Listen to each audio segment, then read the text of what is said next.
Hey guys, Aaron from Dentless. Guys, I'm got a cracker today.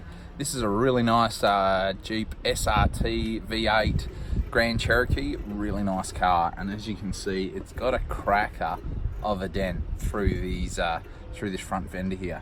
It's nice and deep, nice little crease. Not sure what's happened to it, but we're going to fix this up with paintless dent repair, and I'll show you when I'm finished. Thanks.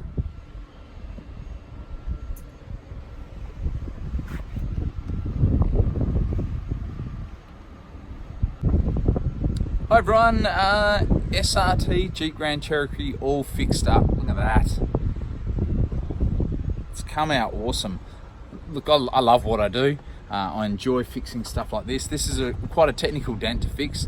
The clear coat on the Jeep range of products is really hard, and what that means is it cracks very easily. So there's a lot of technique involved in getting these repairs right and not cracking the paint. You do need to apply the right amount of heat and just the right amount of pressure, and a little bit too much or not enough of one or the other, you can very easily ruin this repair. So guys, if you've got anything like this on your car that you'd like fixed back to something beautiful like this in a matter of hours, please don't hesitate to jump on that webpage of mine.